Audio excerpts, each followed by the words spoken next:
ശരി, ആനത്തലവട്ടം, ഈ പഠന കോൺഗ്രസ് കുമ്പസാര കോൺഗ്രസ് ആയെന്ന് പറയുന്ന വിമർശനത്തിനുള്ള മറുപടി സിദ്ദിഖിന്റെ സിദ്ദിഖ് പഠന കോൺഗ്രസിന്റെ 4 അയലത്ത് വന്നതല്ല. അതിന്റെ ഒരു പേപ്പറൊന്നും കണ്ടിട്ടുള്ള, ഒരു പേപ്പറിന്റെ കഷ്ണം പോലും കണ്ടിട്ടില്ല.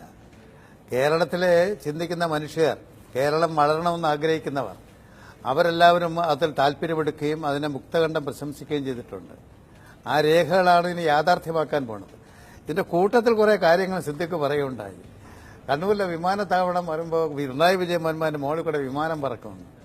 ആരാ അത് ഉണ്ടാക്കിയത്? ഇതെല്ലാം ഞമ്മന്റേതാണെന്ന് പറയുന്ന ഒരു കഥയുണ്ടല്ലോ. ആ പറച്ചിലല്ലേ ഇപ്പൊ ഇവർ നടത്തുന്നത്.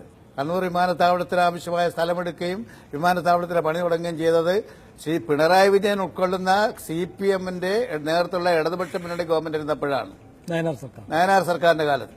ഇപ്പോ ടെക്നോ പാർക്ക് അദ്ദേഹത്തിന് IT മേഖലയുടെ വികസനത്തെ കുറിച്ച് പറയും. ഈ തിരുവനന്തപുരത്തെ ടെക്നോ പാർക്ക് ആരാ ഉണ്ടാക്കിയത്? നയനാർ സർക്കാരാണ് കേട്ടോ സിദ്ദിഖ്, നമ്മളല്ല. അതുപോലെ നിങ്ങൾ സ്മാർട്ട് സിറ്റി, എന്തായി സ്മാർട്ട് സിറ്റി? ഞാൻ പറഞ്ഞുതരാം അതിന്റെ കാര്യങ്ങൾ. അല്ല, അത് പറഞ്ഞുതരാം. അത് ഞാൻ പറഞ്ഞത് ഞാൻ സിദ്ദിഖ് പറഞ്ഞ മുഴുവൻ കേട്ടോണ്ടിരിക്കുകയല്ലേ. സ്മാർട്ട് സിറ്റി മുഴുവൻ സ്ഥലവും എടുത്ത് നിങ്ങൾ അതിന് 246 ഏക്കർ എടുത്ത് 204 ഏക്കർ കൂടെ ചേർത്ത് 250 ഏക്കറാക്കി 30% ഭൂമി റിയൽ എസ്റ്റേറ്റ് ബിസിനസ്സിൽ കൊടുക്കുന്ന പണിയാണ് നിങ്ങൾ ചെയ്തത്. ആ മുഴുവൻ സ്ഥലവും എടുത്തു കൊടുത്ത് കല്ലിട്ടേരിയാണ് സച്ചേർന്ന് പോയത്. ഇപ്പൊ 5 വർഷം ദഹിക്കാൻ പോണ്. എന്തായി സ്മാർട്ട് സിറ്റി? അവിടെ ഏതാണ്ട് ഒരു ഷെഡ് കെട്ടിയിട്ടുണ്ട്. എത്ര ലക്ഷം സ്ക്വയർ ഫീറ്റ് സ്ഥലമാണ് ഉണ്ടാക്കേണ്ടത്? ഉണ്ടായോ ഇതുവരെ? ആർക്കെങ്കിലും ഒരാളുടെ അവിടെ ഇതിന് പണി കൊടുക്കാൻ സാധിച്ചിട്ടുണ്ടോ? അവിടെ സ്ഥലമെടുക്കാൻ പോലും ഇപ്പൊ ആള് വരുന്നില്ല, നിങ്ങൾ ഉണ്ടാക്കിയതിന്റെ ഫലമായിട്ട്. ഇവിടെ വിഴിഞ്ഞം ഹാർബറിനെ കുറിച്ച് പറയാനുണ്ടായല്ലോ. നിങ്ങൾ എതിർത്തില്ലായിരുന്നെങ്കിൽ, UPA ഗവൺമെന്റ് എടുത്തില്ലായിരുന്നെങ്കിൽ എന്നേ വിഴിഞ്ഞം ഹാർബർ യാഥാർത്ഥ്യമായത്. ടെൻഡർ ചെയ്തൊരു കരാർ വന്ന് സൂൺ ഡെവലപ്പേഴ്സ് എന്നൊരു കമ്പനി എടുത്തു. അത് ചൈനീസ് പാർട്ടി കമ്പനിയുമായിട്ട് കൊളാബറേഷൻ ആയതുകൊണ്ട് ചൈനീസ് കമ്പനിയെ ബ്ലാക്ക് ലിസ്റ്റ് കൊടുക്കാനൊക്കില്ലെന്ന് പറഞ്ഞ് ആ പദ്ധതിയെ നിങ്ങൾ തടഞ്ഞിട്ടവരല്ലേ? ചൈനീസ് കമ്പനി എത്ര എണ്ണമാണ് ഇന്ത്യയിൽ കരാർ എടുത്തിട്ടുള്ളത്? അവിടെയൊക്കെ ആകാം. കേരളത്തെ ദ്രോഹിച്ചവരാണ് UDF. കേരളത്തിന്റെ പുരോഗതിക്ക് മുഴുവൻ തടസ്സുന്നവരാണ് UDF. ഇവിടെ എന്തെങ്കിലും വികസനം നടന്നിട്ടുണ്ടെങ്കിൽ ഇടതുപക്ഷ മുന്നണി ഗവൺമെന്റ് കാലത്ത് നടന്ന വികസനം മാത്രമാണ്.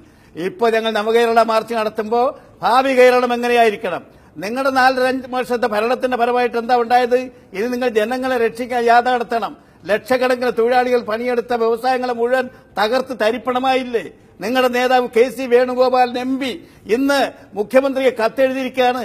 ആ വകുപ്പ് കൈകാര്യം ചെയ്ത കയർ മന്ത്രി ആ വ്യവസായത്തെ മുഴുവൻ തകർത്തു. അസംഘടിത മേഖല, പരമ്പരാഗത മേഖല പണിയുള്ളവന്റെയൊക്കെ പണി പോയി. ലാഭത്തിൽ നടന്ന വ്യവസായശാലകൾ മുഴുവൻ നിങ്ങൾ നഷ്ടത്തിലാക്കി. അതിലുള്ള തൊഴിലാളിക്ക് പണിയില്ലാതാക്കി. പഠിച്ചു നിൽക്കുന്ന ചെറുപ്പക്കാർക്ക് ജോലി കിട്ടാനുള്ള വഴി മുഴുവൻ നിങ്ങൾ അടച്ച് എന്ത് ചുക്ക് ചെയ്തെന്നാണ്? 79,000 കോടി രൂപയായിരുന്നു 67 വർഷം കേരളപ്പിറവിക്ക് ശേഷം കേരളത്തിന്റെ കടം. നിങ്ങളത് 1,70,70,000 കോടിയാക്കി. 1 ലക്ഷം കോടി രൂപ കടം വാങ്ങി എന്ത് ചെയ്തു? ആർക്ക് കൊടുത്തു? ഇവിടെ ആശാ വർക്കേഴ്സിന് കൊടുക്കാനുള്ള 400 രൂപ പോലും കൊടുക്കാതെ അവരെ പട്ടിണിക്കിടുന്ന ഗവൺമെന്റ്. അംഗനവാടി ടീച്ചേഴ്സിന് കൊടുക്കാമെന്ന് പറഞ്ഞ കൊടുക്കാത്ത ഗവൺമെന്റ്.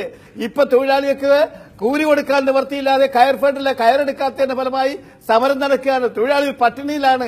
അതാണ് KC വേണുഗോപാലിന്റെ സ്റ്റേറ്റ്മെന്റ്. ആരെയാണ് നിങ്ങൾ രക്ഷിച്ചത്? കോർപ്പറേറ്റ് ഭീമന്മാരെ രക്ഷിച്ചു, തൊഴിലാളികളെ രക്ഷിച്ചില്ല, ജനങ്ങളെ രക്ഷിച്ചില്ല. വൈദ്യുതി ചാർജ് എത്ര പ്രാവശ്യം കൂട്ടി നിങ്ങൾ? വൈദ്യുതി ചാർജ്, വെള്ളക്കരം എത്ര പ്രാവശ്യം കൂട്ടി നിങ്ങൾ? ഒരു യൂണിറ്റ് വൈദ്യുതി ഉത്പാദിപ്പിക്കാൻ നിങ്ങൾക്ക് സാധിച്ചിട്ടുണ്ടോ? ഈ ഗവൺമെന്റ് വന്ന ശേഷം പിണറായി വിജയൻ ഉത്പാദിപ്പിച്ച വൈദ്യുതിയുടെ വെളിച്ചത്തിലാണ് ഇപ്പൊ സിദ്ദിഖും ഞാനും എല്ലാം ഇവിടെ ഇരിക്കുന്നതെന്നുള്ള ഓർമ്മ വേണം. എന്നിട്ടാണ് നിങ്ങൾ ആക്ഷേപം പറയുന്നത്. നിങ്ങളുടെ 4 വർഷത്തെ കാലത്ത് ഭരണം കേരളത്തിൽ മുടിച്ച ഭരണമാണ്. ഇതുപോലെ അഴിമതിയിൽ മുങ്ങിക്കുടിച്ചൊരു ഗവൺമെന്റ് കേരളത്തിന്റെ ചരിത്രത്തിലുണ്ടായിട്ടുണ്ടോ? ഏതെങ്കിലും ഒരു മന്ത്രി അഴിമതിയുടെ അമ്പ് ഏൽക്കാത്തവനുണ്ടോ? മുഖ്യമന്ത്രി ഉൾപ്പെടെ. എന്നിട്ട് അതിനെക്കുറിച്ച് അന്വേഷിക്കാൻ നിയമിച്ച കമ്മീഷൻ, ആ കമ്മീഷൻ ഒരു ജുഡീഷ്യൽ കമ്മീഷനെ നിങ്ങൾ നോക്കുകുത്തിയാക്കുന്നു. ആ ജുഡീഷ്യൽ കമ്മീഷൻ പറയാണ് എന്നെ നിങ്ങൾ നിയമിച്ചു വർക്ക് ചെയ്യാൻ സമ്മതിക്കില്ലെങ്കിൽ, സാക്ഷികളെ വിട്ടേറിയില്ലെങ്കിൽ നിങ്ങളുടെ പോലീസ് സ്റ്റേഷന്മാർ പോലും ഒളിഞ്ഞു കളിക്കുന്നു, ഞാനിത് ഇട്ടിട്ട് പോകും, അല്ലെങ്കിൽ എന്നോട് മതിയാക്കാൻ പറയൂ എന്നൊരു കമ്മീഷൻ ഈ കേരളത്തിന്റെ ചരിത്രത്തിൽ ഇപ്പോഴത്തെ കമ്മീഷൻ, നിങ്ങൾ നിയമിച്ച കമ്മീഷൻ അല്ലാതെ വേറെ ഏതെങ്കിലും ഒരു കമ്മീഷൻ പറഞ്ഞിട്ടുണ്ടോ? ഈ നാണം കെട്ട പണി ചെയ്യാമോ? ജോപ്പന് പോകാൻ അനാരോഗ്യം, സരിതയ്ക്ക് പോകാൻ അനാരോഗ്യം, സരിതയ്ക്ക് മൂക്കിൽ കൂടെ രക്തം വരും. എന്നിട്ടിപ്പോ ഉമ്മൻചാണ്ടി പോയി ഹാജരാകുന്നു. മറ്റുള്ളവരൊക്കെ ഹാജരായി തെളിവ് സ്വീകരിക്കാനുള്ള വഴി മുഴുവൻ നിങ്ങൾ അടയ്ക്കുന്നു. ഒരു ഉളുപ്പുമില്ലാതെ വീണ്ടും വന്ന് പറയാണ് നിങ്ങൾ ഇവിടെ തേനും പാലും ഒഴിക്കെന്ന്. കണക്ക് പറയണം. 1,50,000 കോടി രൂപയായി കേരളത്തിലെ പെറ്റ് വീണ കുട്ടിക്കടക്കം 40,000 രൂപ ജാമ്യം നിർത്തി കടം വാങ്ങിയിരിക്കുകയാണ്. ആ വാങ്ങിയ കടം ആർക്ക് കൊടുത്തു, എന്തിനു വിനിയോഗിച്ചു? ആ കണക്കുകൾ നിങ്ങൾ പറയണം. എന്നിട്ട് കേരളത്തെ രക്ഷിച്ചു പോലും. കേരളത്തെ രക്ഷിക്കാൻ വേണ്ടിയിട്ട് ഇപ്പോ സുധീരൻ ജാഥ നടത്തിയാണ് ജനങ്ങളെ രക്ഷിക്കാൻ. ഉമ്മൻചാണ്ടിയുടെ കയ്യിൽ നിന്ന്, ഉമ്മൻചാണ്ടിയുടെ ഭരണത്തിൽ നിന്ന് ഇവിടെ ഒരു ബാർ കേസ് വന്ന്, ഞങ്ങളാരും ബാറുകാരുടെ വക്താക്കളല്ല. നിങ്ങൾ കാണിച്ച ഈ തോന്നിയാസം കാണിക്കുന്ന നയമല്ല ഞങ്ങളുടേതുള്ളത്. ബാറെല്ലാം നിരോധിച്ചു, മദ്യം നിരോധിച്ചു എന്ന് പറഞ്ഞു. AK ആന്റണി വന്ന് പറഞ്ഞു, നിങ്ങളുടെ നിരോധനത്തിന്റെ ഫലമായി 30% വീടുകളിൽ ഇപ്പോഴും മദ്യമാണ്, ബാറുകളായി മാറി കഴിഞ്ഞിരിക്കുന്നു. ദിവസേനയുടെ സ്പിരിറ്റ് പിടിക്കുകയാണ്, ദിവസേന ചരസ് പിടിക്കുകയാണ്, കഞ്ചാവ് പിടിക്കുകയാണ്. മദ്യത്തിന്റെ വരുമാനം 806 ബാർ പൂട്ടിയെന്ന് പറയുന്നു. 846 ബിയർ വൈൻ പാർലർ തുടങ്ങി. ഇപ്പൊ വൈൻ്റെ ലിക്കറിന്റെ കണ്ടന്റ് കൂടി, വീര്യം കൂടി, ബിയറിന്റെ വീര്യം കൂടി, കച്ചവടം സുലഭമായി നടക്കുന്നുണ്ട്. അതിന്റെ പേരിൽ കാശ് വാങ്ങിക്കലായിരുന്നു.